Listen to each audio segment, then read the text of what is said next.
नमस्कार, मैं हूं संतोष। सिटी न्यूज़ वैन रीवा की सांध्यकालीन समाचार सेवा में आपका स्वागत है।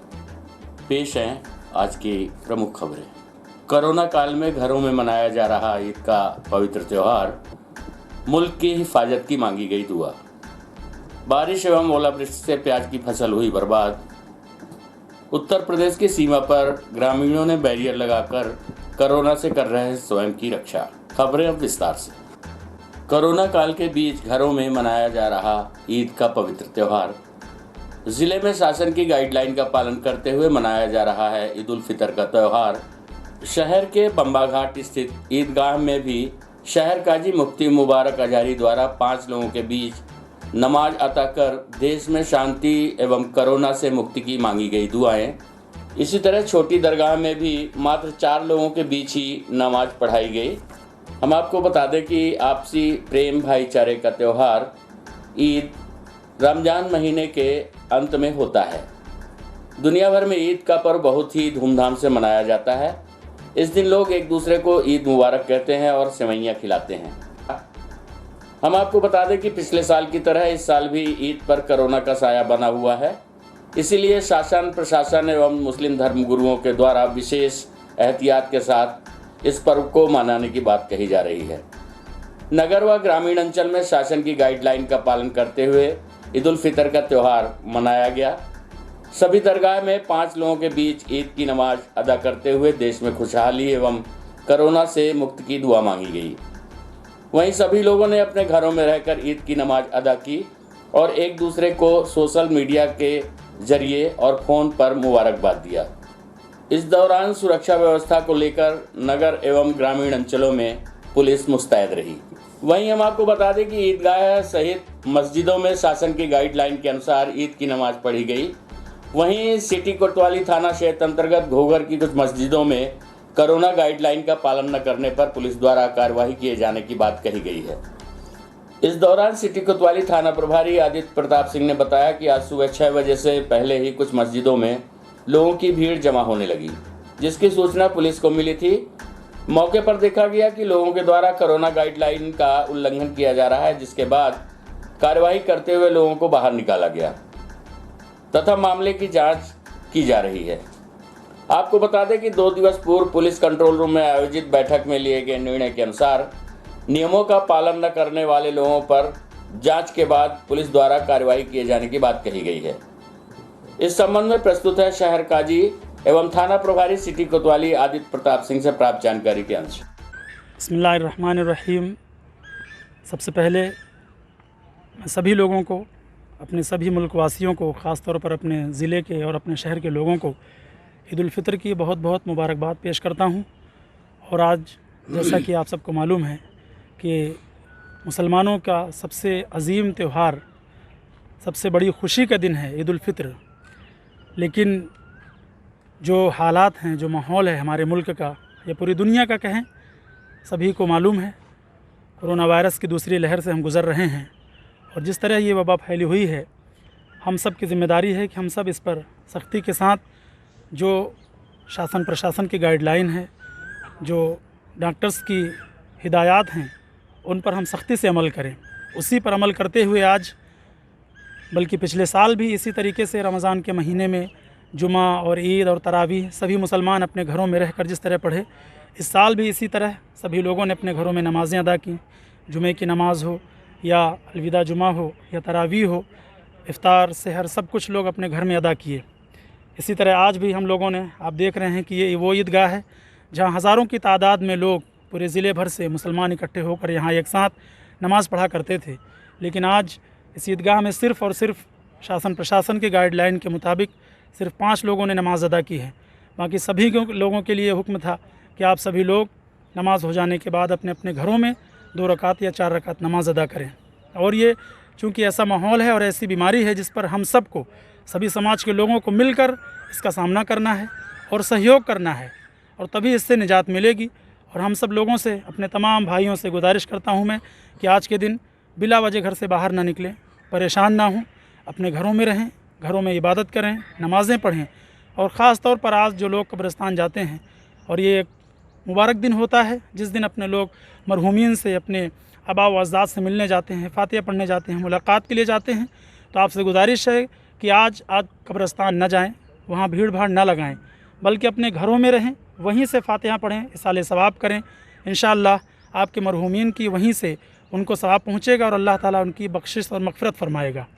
सभी लोगों को फिर से मैं दोबारा गुजारिश करूँगा कि ऐसा कोई काम हरगिज़ न करें जिसमें प्रशासन को किसी तरह की कोई परेशानी हो।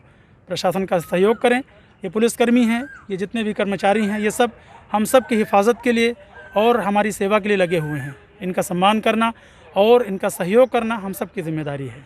क्या इबादत की गई है, दुआ मांगी गई है? आज हमने ख़ास तौर पर अपने रब की बारगाह में ये दुआ की है कि परवरदिगार हमारे मुल्क में अमन व सुकून अता फरमा, और ख़ास तौर पर जिस बीमारी से हम लोग आज जूझ रहे हैं, पूरा मुल्क जूझ रहा है, पूरी दुनिया जूझ रही है, जल्द से जल्द इस बीमारी को दूर फरमा दे, हमारे मुल्क से, पूरी दुनिया से इस बीमारी का ख़ात्मा फरमा दे, और जो हमारे लोग बीमार हैं तो उनको सेहत व तंदुरुस्ती अता फरमा, जल्द से जल्द वो ठीक हो जाएं, और जो लोग इस बीमारी की वजह से ख़त्म हो गए, अल्लाह ताला उनकी मग़फ़िरत फरमाए।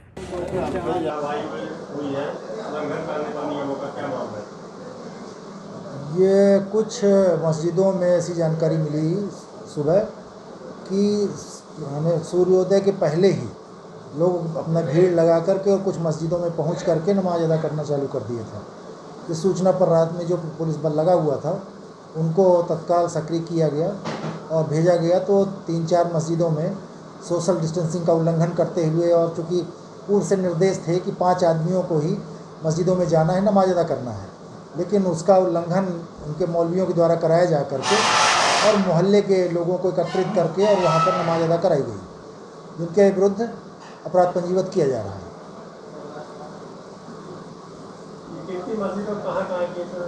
ये घोघर के आसपास ही सारी मस्जिदें हैं जहाँ पर कि ऐसी सूचना मिली थी और जैसे की तस्दीक कराई गई और जो सही पाई गई हैं उन पर कार्रवाई की गई। बेमौसम बारिश एवं ओलावृष्टि ने बर्बाद की प्याज की फसल।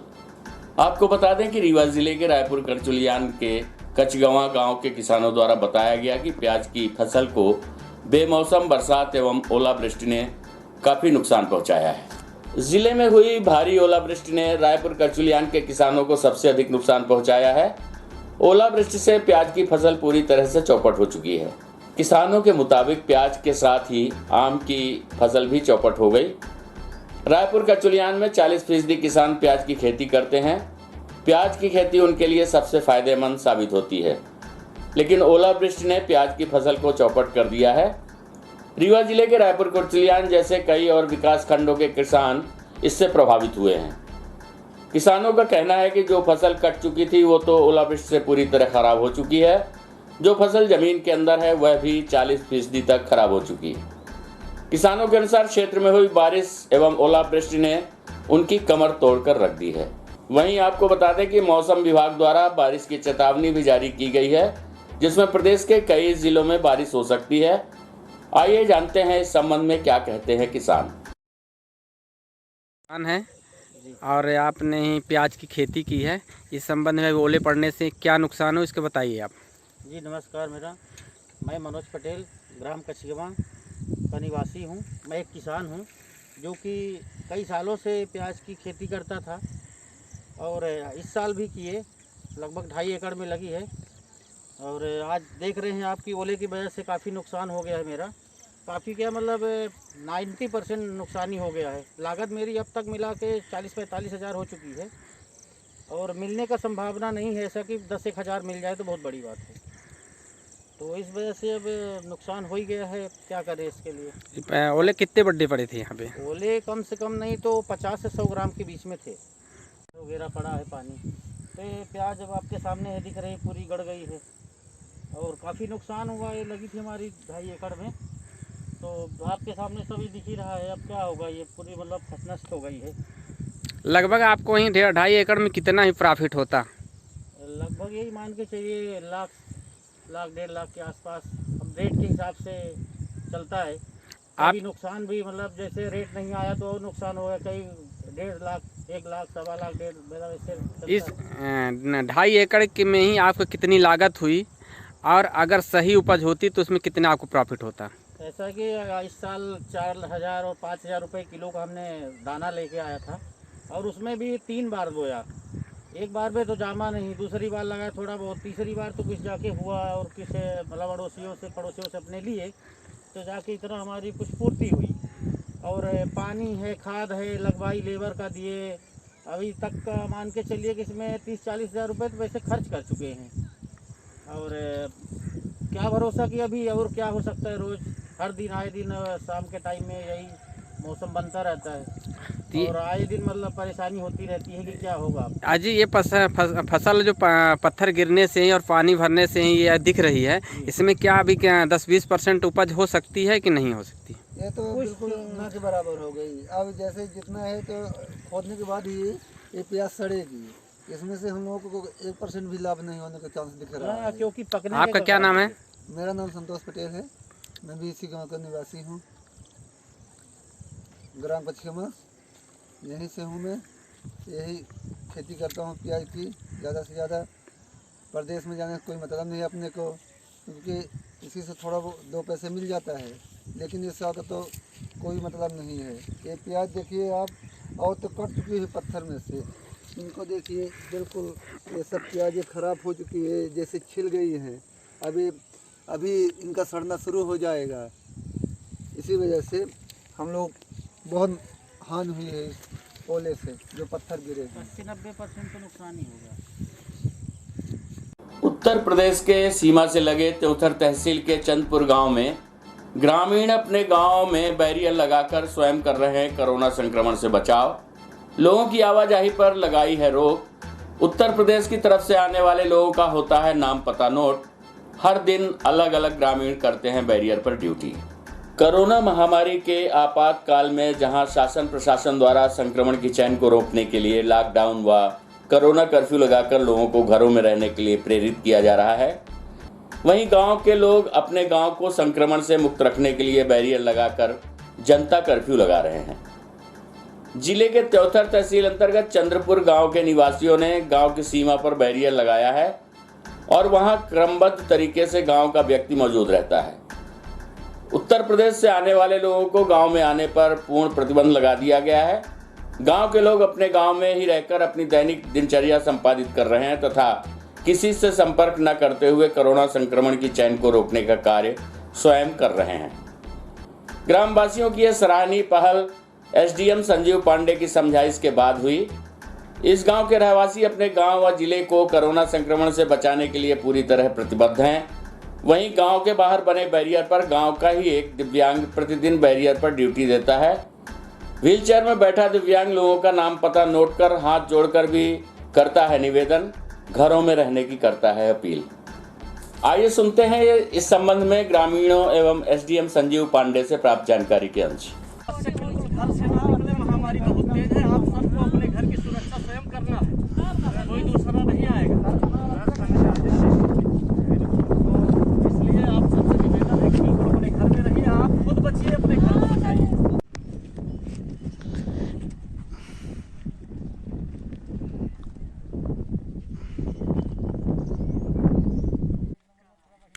राधेश्याम साहू, कितने दिन से यहाँ ड्यूटी दे रहे हैं? 10 दिन से ड्यूटी कर रहे हैं। कितने घंटे ड्यूटी करते हैं? 2 घंटे।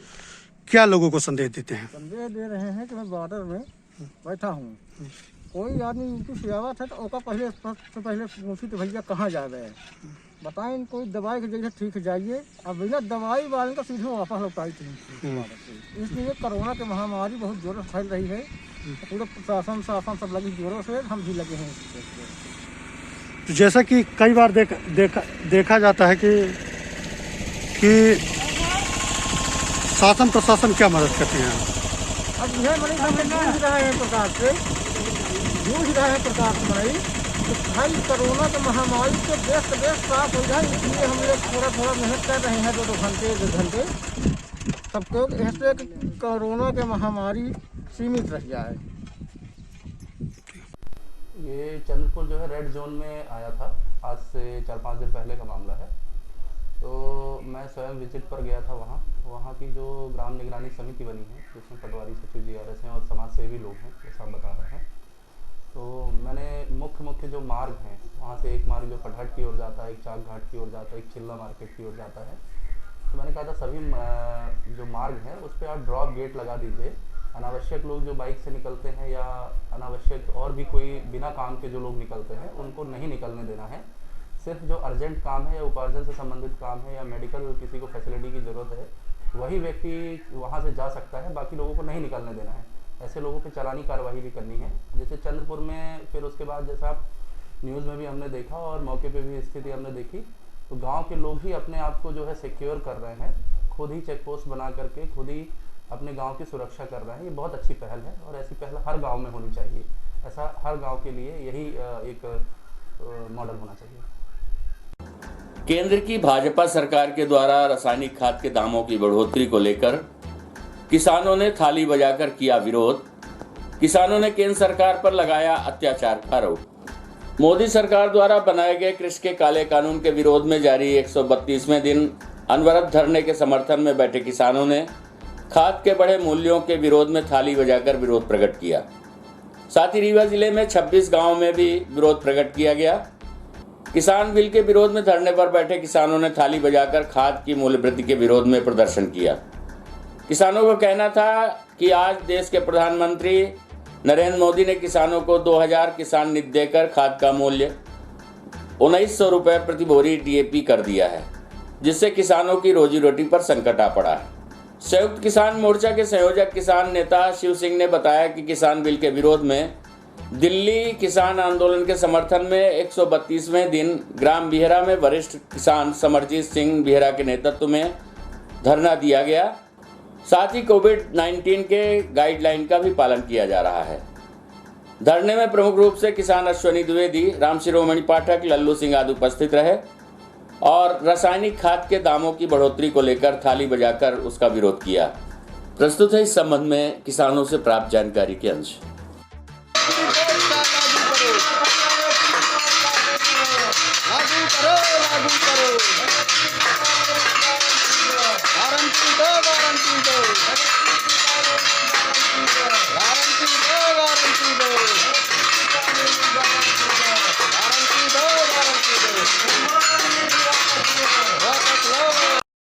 किसानों के साथ दोहरी मार कर रही है।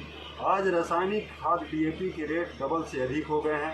किसानों के उपकरण महंगे हो गए हैं, डीजल के भाव महंगे हैं, बिजली के रेट महंगे हैं और जो भी किसानों के खाद बीज हैं, वो उर्वरक हैं, वो सारे महंगे हैं। ऐसे में 2000 रुपये की सम्मान निधि दे करके किसानों के साथ छलावा किया जा रहा है। यदि प्रधानमंत्री वाकई किसानों के हितैषी हैं तो सारा सामान सस्ता करें, खाद सस्ती करें, डीजल सस्ता करें, बिजली सस्ती करें, तब जानेंगे कि किसान के असली हिमायती हैं। देश की नरेंद्र मोदी सरकार ने 3 काले कानून लाकर किसानों को बंधुआ मजदूर बनाने की कोशिश की है, जिसके विरोध में लगभग 5 महीने से दिल्ली में और 132 दिन से रीवा में आंदोलन चल रहा है और खाद के रेट दोगुने कर किसानों की कमर तोड़ने की कोशिश की जा रही है। यदि खाद के दाम वापस नहीं लिए गए तो आंदोलन और तेज होगा। जय जवान जय। गेहूं का रेट जब निर्धारित 2000 रुपया का है, तेमा 5000 रुपया हमसे ले। जब 5000 रुपया ले तो 2000 निधि हम 3 महीना में स्वयं हम पंचे दे जा हर किसान से। ये खाद जो है 2000 रुपया प्रति बोरी कह दी, 1000 रुपया पहले रही तो 2000 रुपया प्रति बोरी कह दी। हम सुतीक्षण प्रसाद द्विवेदी ग्राम बिहरा से कह रहे हैं कि मतलब मानो ये सब हटवा में लायक है। शादी का झांसा देकर बलात्कार करने वाले आरोपी के ऊपर हुआ मामला दर्ज, आरोपी हुआ फरार। घटना रायपुर कचैलान क्षेत्र की है, जहां शादी का झांसा देकर एक महिला के साथ लगातार बलात्कार करने के बाद उसे छोड़कर आरोपी चंपत हो गया। हम आपको बता दें कि शादी का झांसा देकर एक महिला के साथ लगातार बलात्कार करने के बाद आरोपी उसे छोड़कर फरार हो गया। कई दिनों तक परेशान महिला ने थाने में शिकायत दर्ज कराई, जिस पर पुलिस मामला दर्ज कर घटना की जांच कर रही है। फिलहाल आरोपी का सुराग नहीं लग पाया है। समान थाना क्षेत्र में रहने वाली महिला के साथ आरोपी धीरज तिवारी निवासी खजुआ थाना रायपुर करचुलियान द्वारा बलात्कार किया गया। 2 साल पूर्व हुआ था परिचय। दरअसल उक्त महिला का आरोपी 2 साल पूर्व परिचय हुआ था, जिस पर उसने महिला को शादी का झांसा दिया वो उसे अपने साथ संजय नगर स्थित किराए के कमरे में लेकर रहता था और बाद में वो रायपुर कचुलियान थाना क्षेत्र के कुष्टा में कमरा लेकर महिला के साथ रहने लगा और उसे शादी का झांसा देकर लगातार उसका शारीरिक शोषण कर रहा था। कुछ दिनों पूर्व आरोपी उसे छोड़कर लापता हो गया। महिला उसे लगातार तलाश करती रही लेकिन उसका कोई पता नहीं चला। परेशान महिला ने थाने पहुंचकर शिकायत दर्ज कराई, जिस पर पुलिस ने मामला दर्ज कर लिया है। फिलहाल घटना को अंजाम देने वाले आरोपी का पता नहीं चल पाया है। थाना प्रभारी मृगेंद्र सिंह ने बताया कि पीड़िता ने थाने में शिकायत दर्ज कराई थी, जिस पर मामला दर्ज कर लिया गया है। उसे मेडिकल परीक्षण के लिए अस्पताल भेज दिया गया है। आज की खबरों में बस इतना ही। कल हम पुनः हाजिर होंगे नई खबरों के साथ। तब तक के लिए हमें अनुमति दीजिए। नमस्कार।